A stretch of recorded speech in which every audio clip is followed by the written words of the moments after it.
Assalamualaikum warahmatullahi wabarakatuh. Perkenalkan, saya Novianti Nur Awalia, perawat yang akan merawat Nyonya Destiani Nur Afiyah di ruangan Mili. Nah, saat ini saya akan melakukan komunikasi terapeutik di fase implementasi yang dimana pasien didiagnosa keputusasaan.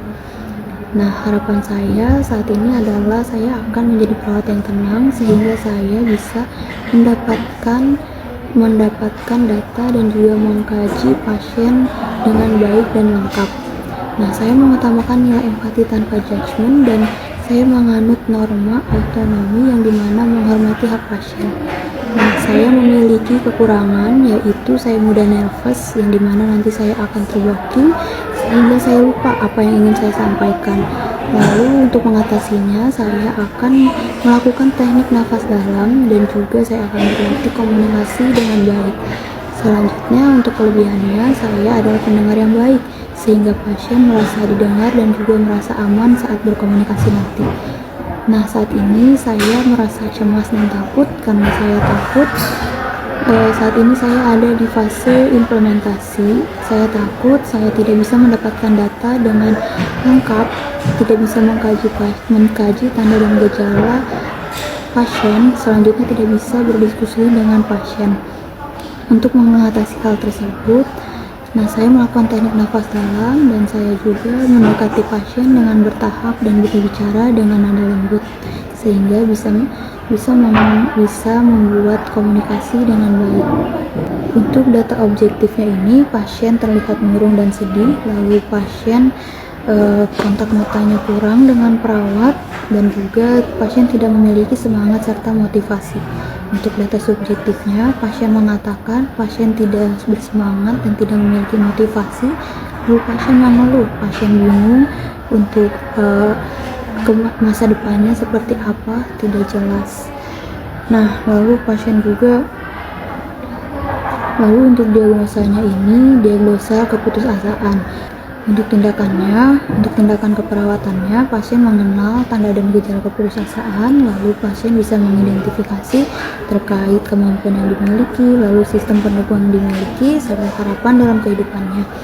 Lalu untuk tujuan keperawatannya, perawat bisa mengkaji tanda dan gejala keputusasaan pasien. Selanjutnya perawat bisa berdiskusi dengan pasien terkait kemampuan yang dimiliki oleh pasien, lalu sistem pendukung yang dimiliki oleh pasien, serta harapan dalam kehidupannya. Nah, selanjutnya untuk setting tempatnya, pasien dan perawat berhadapan dengan jarak 1-2 meter dengan posisi yang nyaman. Nah, perawat siap untuk berkomunikasi dengan pasien. Baik, Assalamualaikum, selamat pagi Teh Desti. Waalaikumsalam, selamat pagi Sus. Baik, sebelumnya apakah Teteh masih ingat dengan saya? Saya perawat Novianti Nur Awalia yang menemani Teteh selama di sini. Iya Sus, saya masih ingat. Baik, gimana Teteh untuk istirahatnya hari ini? Untuk istirahatnya kurang nyenyak, tidak bisa kurang kayak terganggu gitu, dan juga saya sering terbangun tiap malam karena memikirkan banyak hal. Jadi Teteh susah tidur gitu ya? Ya. Nah, sesuai janji kita sebelumnya ya, kita kan kontrak waktu lagi di jam 11 ini selama 10-15 menit untuk tempatnya di ruangan Mili ini. Nah, di mana kita ini akan membahas terkait kegiatan apa gitu atau kemampuan apa yang Teteh miliki gitu ya, kemampuan positif.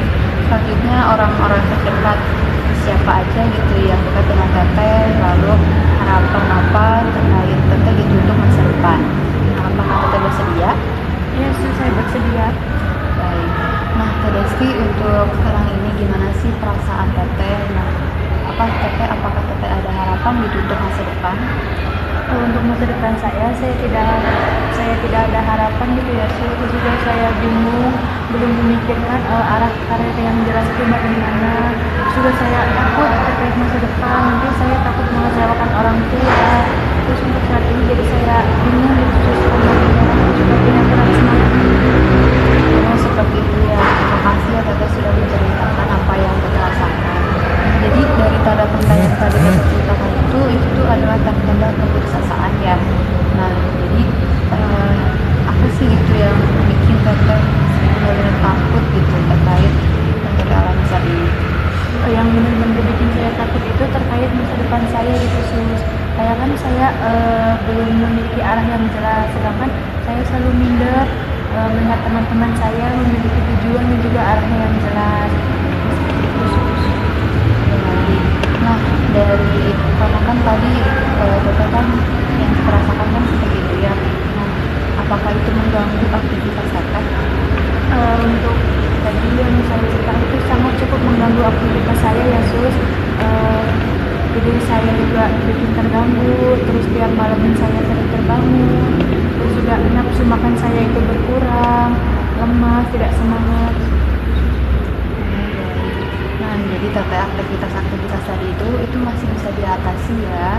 Nah, kalau boleh tahu, Teteh ada nggak sih kayak kegiatan positif yang Teteh sukai gitu, atau Teteh punya hobi nggak gitu? Dulu sebelum saya memikirkan banyak hal ataupun di pikiran saya gitu ya, dulu saya suka belajar, terus kemudian saya suka membaca buku, saya suka menulis diary. Tapi semenjak saya stres, sedih, banyak pikiran, jadi saya sekarang tidak dengan melakukan kegiatan yang sama. Wah, ternyata Teteh hebat sekali ya. Teteh memiliki gitu yang kegiatan positif gitu kan. Ya, sekarang sudah tidak dilakukan lagi gitu karena stres gitu, karena seperti itu. Nah, kalau boleh tahu, sekarang ini siapa gitu yang dekat dengan Teteh gitu? Seperti misalkan orang yang bisa Teteh ajak curhat gitu, atau Teteh bisa ceritakan apapun gitu, saat Teteh lagi sedih atau Teteh lagi senang. Untuk orang terdekat mungkin orang tua saya sus, terutama ibu saya. Jadi ibu saya itu mengetahui kondisi saya pada saat saya lagi stres, kemudian saya lagi sedih. Seperti itu ya. Wah, alhamdulillah ya, saya senang mendengarnya karena Teteh masih punya orang yang bisa support Teteh gitu, apalagi ibu Teteh gitu ya.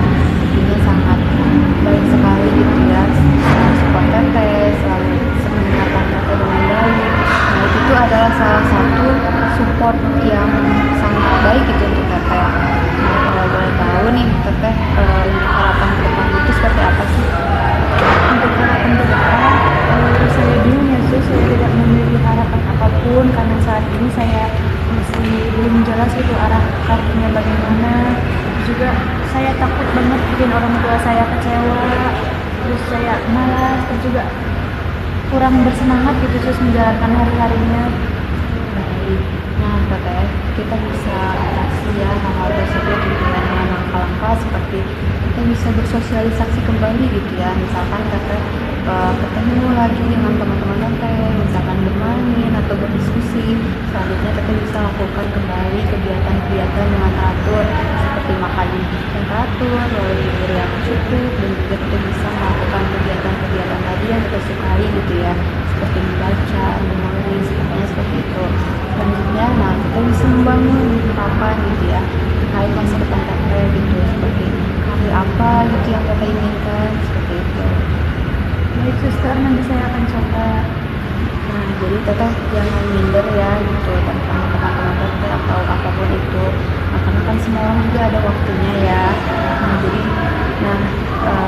saya akan memberikan apresiasi gitu ya, karena Teteh itu kan memiliki hobi yang sangat bagus ya, seperti membaca, terus belajar, terus suka belajar kan, lalu juga menulis, itu bisa dikembangkan gitu untuk menjadi potensi masa depan yang baik gitu. Nah, selanjutnya, kita kan sudah berbincangnya Teh selama 15 menit ini. Nah, gimana gitu perasaan Teteh setelah berbincang dengan saya? Perasaan saya di sini saya sedikit lega gitu ya sus, tidak bercerita dengan suster, kemudian juga mendengarnya dengan ramah dan baik sehingga membuat saya lebih nyaman. Alhamdulillah ya, saya sangat senang mendengarnya. Lalu selama kita berbincang selama 15 menit tadi, apa gitu yang Teteh ingat? Tadi itu ada langkah-langkahnya gitu ya suster terkait dengan masalah ataupun kondisi yang saat ini saya alami. Yang pertama itu dengan bersosialisasi aktif lagi, contohnya kayak ngobrol dengan teman. Kemudian yang kedua itu dengan melakukan aktivitas harian yang teratur, seperti kayak makan teratur, kemudian menjaga pola makannya, kemudian istirahat dengan cukup. Yang ketiga itu dengan membangun harapan masa depan. Kayak tadi saya memiliki kemampuan yang kayak suka belajar, suka menulis diary, jadi boleh dikembangkan untuk masa depan yang lebih baik lagi. baik ya teteh, sudah hebat sekali ya teteh, bisa mengingat semuanya dengan baik. Nah, saya ada PR ya buat teteh. Nah, teteh bisa nanti tuh kayak seperti dituliskan gitu ya, apa aja gitu hal-hal yang teteh sukai, yang teteh bisa tuliskan gitu, harapan-harapan yang teteh masa depan gitu, seperti teteh ingin karirnya seperti apa gitu ya. Itu saya terima kasih. Nah, sebelumnya apakah teteh memiliki pertanyaan? Mungkin cukup sih. Cukup. Nah, jadi Teh Desti nanti kita akan ke waktu kembali ya, kita akan berdiskusi kembali terkait, nanti kita akan evaluasi gitu ya tentang tadi PR yang sudah berikan gitu ya. Kita akan juga membahas lebih lanjut gitu ya terkait kondisi yang terjadi ini. Dan kita akan kontak kembali di jam 8 pagi seperti tadi, mungkin 10 sampai 15 menit untuk waktunya ya. Nah, lalu tempatnya juga mungkin di ruangan bilik ini kembali ke tempat kita bekerja. Baik, kalau begitu, terima kasih ya Teteh untuk kerjasamanya hari ini. Saya izin pamit. Semoga listener Teteh bisa lebih baik. Terima kasih ya. Kalau begitu, selamat pagi. Assalamualaikum. Waalaikumsalam, selamat pagi Sus. Terima kasih. Untuk hasil implementasinya, keputusasaan berhasil dieksplorasikan, lalu pasien bisa mengenal tanda dan gejala terkait keputusasaan, dan juga pasien bisa mengidentifikasi terkait kemampuan yang dimilikinya, lalu sistem pendukung yang dimiliki, serta harapan dalam kehidupannya. Selanjutnya untuk respon pasiennya kooperatif mengikuti diskusi dengan baik, lalu pasien bisa terbuka terkait keputusasaannya. Lalu untuk respon perawatnya senang karena komunikasi bisa berjalan dengan lancar dan perawat bisa menyampaikan apa yang ingin disampaikannya dengan baik. Lalu untuk tindak lanjutnya, yaitu di pertemuan selanjutnya perawat akan mengevaluasi terkait harapan dalam kehidupan pasien dan juga bisa membantu pasien lebih baik.